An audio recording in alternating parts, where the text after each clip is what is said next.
À toi, j'espère que tu vas bien. Alors aujourd'hui, je suis venue partager avec toi ce petit témoignage pour t'encourager. Alors durant de nombreuses années, j'ai vécu dans une dépression extrême. Ça a commencé, on va dire, quand j'ai quitté le collège à mes débuts lycée. Et ça a assez agrandi avec le temps. J'allais de plus en plus mal dans ma vie, dans ma peau. Et en quittant mon île natale, les Antilles, je me disais que j'allais laisser mes problèmes derrière moi. Une nouvelle vie commençait pour moi. Mais malheureusement, je me suis rendu compte, même si j'avais quitté mon île, les mêmes situations que je vivais là-bas se perpétuaient. En sachant les relations toxiques, le mal-être. Et, donc ça me détruisait à petit feu.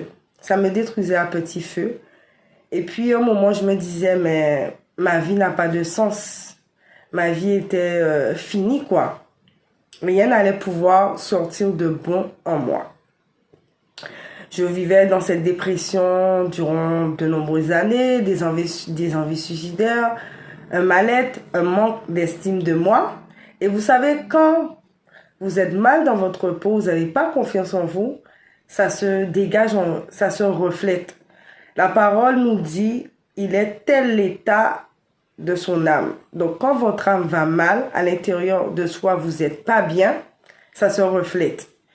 Et vous attirez, en fait, ce que vous êtes à l'intérieur, ce que vous dégagez.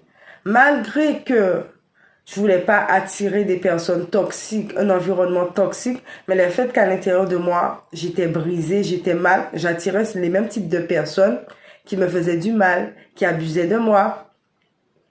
Et ayant une enfance assez difficile, j'avais pas eu de père. Et il y a pas mal de choses qui se sont passées durant mon enfance. Et vous savez, quand vous n'avez pas eu de père durant votre enfance, vous allez chercher cet amour via quelqu'un. Mais cet amour, c'est seul Dieu qui peut combler votre cœur.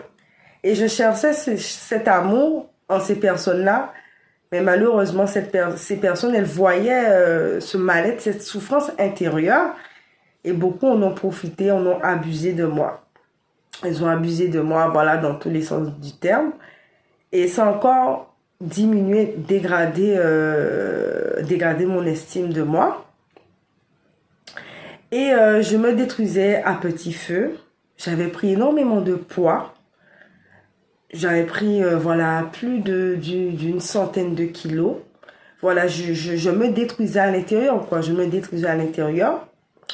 Jusqu'à ce que, au jour où je tombe très malade. Je tombe très malade, j'attrape un ulcère à l'estomac, j'attrape l'endométriose et j'arrivais même pas à manger. C'était très compliqué pour moi pendant plus de 2 ans. Pendant plus de 2 ans, très malade. Et je sentais que je devais chercher Dieu. Je devais revenir à Dieu parce que ça allait être, je sentais comme si ça allait être la fin. Je voyais ma santé physique, ma santé mentale se dégrader à un point où je pouvais rester des jours à pleurer chez moi, à me demander, mais Seigneur, qu'est-ce que j'ai fait pour mériter ça, pour avoir une vie de succession de souffrances, de succession de mal-être, de succession de mauvaises personnes, que ce soit amis ou entourage, qui me faisaient du mal, qui profitaient de moi. Mais quand on a une mauvaise image de soi-même, on se sent méprisable, misérable, mais les personnes autour de nous, elles le remarquent et elles nous traitent selon ce que nous, on dégage. Donc, si on n'a pas d'amour propre, mais les gens, elles vont nous traiter de la même façon que nous nous traitons nous-mêmes. Et ma santé se dégradait, les envies suicidaires augmentaient au fur et à mesure. J'avais l'impression que je vivais, mais pour vivre, j'étais là sans vraiment être là. Et ma vie n'avait pas de sens. Je ne savais pas où j'allais dans ma vie. Et puis à travers cette situation de maladie extrême pendant 2 ans où je devais prendre des médicaments parce que je n'arrivais plus à manger, à force d'avoir accumulé le stress, l'angoisse. Et vous savez, quand vous vivez des choses traumatisantes dans votre enfance, les abus, toutes sortes de choses, et vous n'en parlez pas Au bout d'un moment, ça finit par exploser. Ça explose, ça crée de la maladie, ça crée beaucoup de choses. Et voilà, donc ça finit par exploser. Et puis je tombe malade, l'ulcère, l'endométriose, j'allais vraiment mal au point. Et à travers cette situation, ça a permis en fait au Seigneur, on va dire, de me récupérer. Et aujourd'hui, je remercie Dieu parce qu'à travers cette situation, il m'a permis de vraiment guérir à l'intérieur de moi, de ce profond mal-être que je vivais depuis des années par rapport à mon enfance difficile. Voilà, mon enfance difficile aux Antilles. Parce que moi, venant des îles, ma famille venant de Haïti, donc il y avait pas mal de discrimination, il y avait du racisme, il y avait beaucoup de rejet. C'était compliqué. Et quand vous tombez sur des successions de personnes qui abusent de vous, qui profitent de vous, et vous comprenez pas. Et pour moi, je me disais que rien de bon allait sortir en moi. Je voyais que tout ce que j'essayais d'accomplir dans la vie échouait, que ce soit professionnellement, que ce soit dans les relations amicales ou autres. Donc, je m'enfermais, je m'isolais, je me détruisais à petit feu. C'était comme si j'étais là et j'attendais, voilà, que ça se termine. J'avais des oppressions, des angoisses le matin. Dès que je me réveillais, je me sentais oppressée, je me sentais mal. J'avais pas envie de vivre. J'avais pas envie de vivre.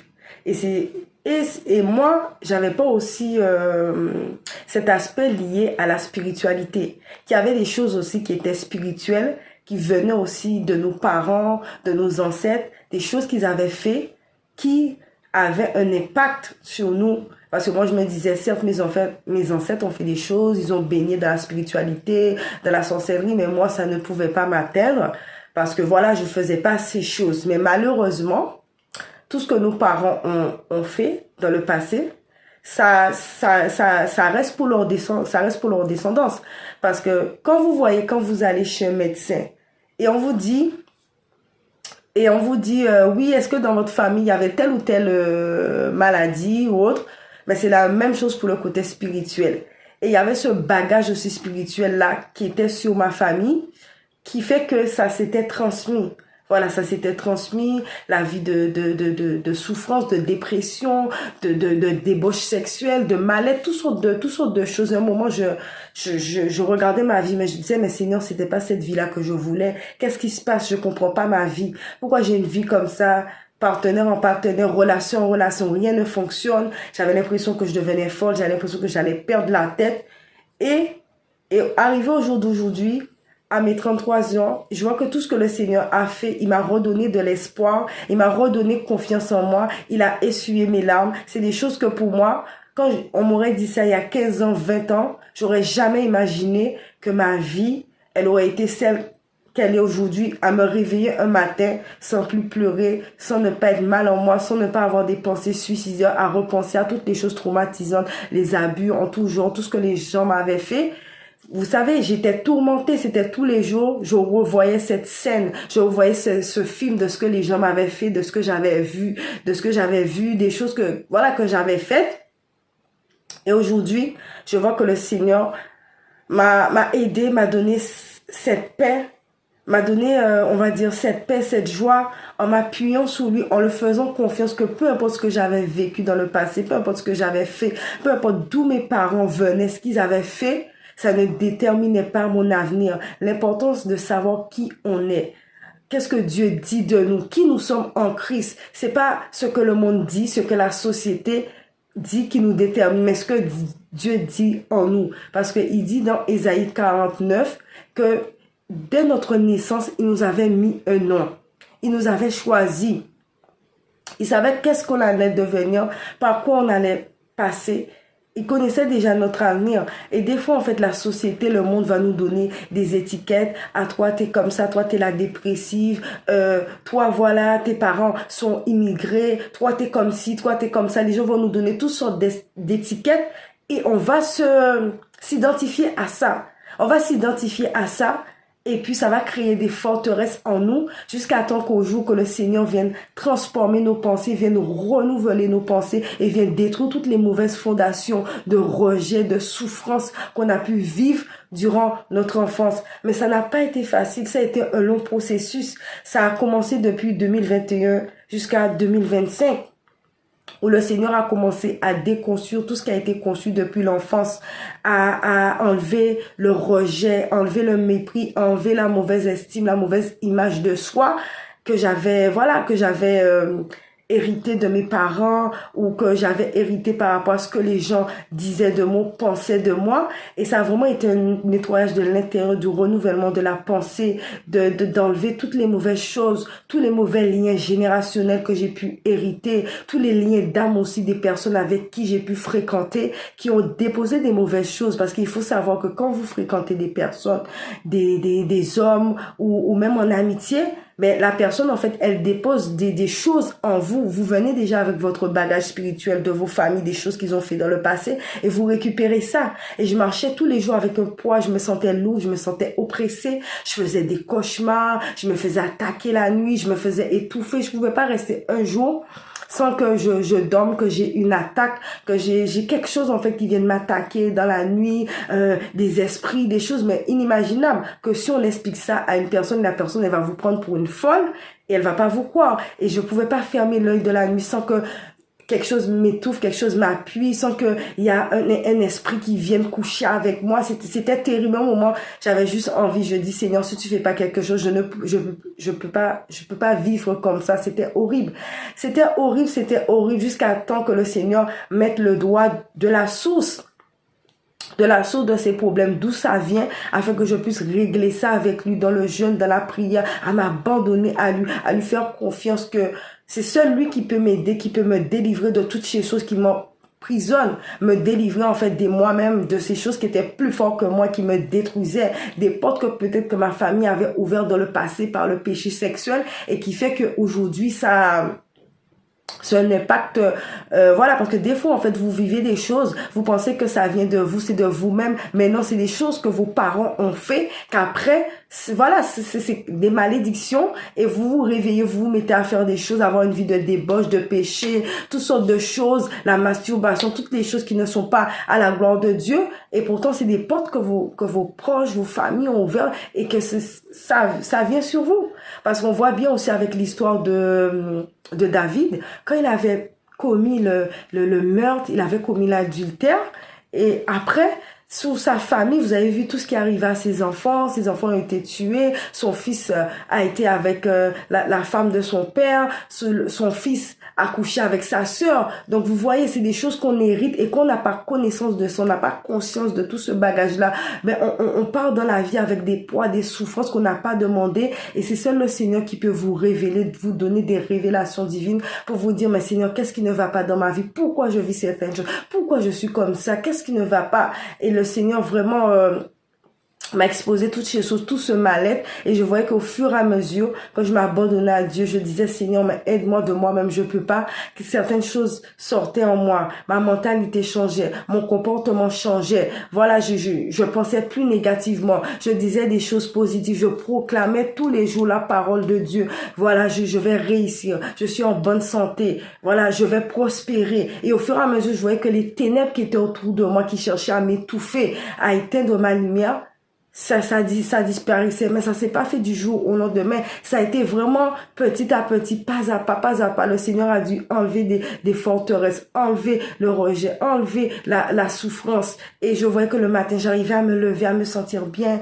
à ne pas avoir des idées noires, des pensées négatives, des pensées suicidaires. Et au début, je disais, mais Seigneur, pourquoi ça dure? Pourquoi encore je revis les mêmes choses? Moi, je m'attendais qu'à un claquement de doigts, que tout ce que j'avais vécu, des souffrances qui ont été accumulées depuis l'âge de 12-13 ans, que ça parte en claquement de doigts, alors que non, des fois, il y a des choses qui sont enracinées. Plus c'est enraciné, plus ça prend du temps. Donc, c'était pour te dire que peu importe ce que tu vis aujourd'hui, ne te décourage pas. Que le Seigneur n'a pas dit le dernier mot. Que les gens, ils vont te critiquer, ils vont te rabaisser, ils vont te mépriser. Parce que j'ai vu aussi les personnes m'abandonner donné, j'ai vu aussi le regard des gens changer, j'ai vu aussi le mépris, mais il y a une personne en fait qui m'a pas rejeté, qui m'a pas méprisé, qui a été là pour moi, qui m'a récupéré de la boue, parce que moi j'étais, on va dire, vraiment dans la boue. J'étais dans toutes sortes de relations toxiques, de relations abusives, de mauvaises vies. Je me réfugiais dans la nourriture, je me réfugiais dans l'alcool, dans les sorties, et ça me détruisait. Et le Seigneur est venu m'enlever de cette vie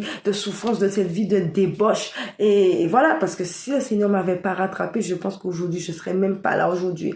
Et c'est pour t'encourager de pas perdre espoir, que toute chose concourt au bien de Dieu. Et peu importe ce que tu as vécu aujourd'hui, le Seigneur va transformer cette souffrance. Il va transformer cette souffrance. Ça sera une bénédiction pour quelqu'un plus tard. Donc, tiens bon, n'abandonne pas. N'abandonne pas. Accroche-toi à Dieu.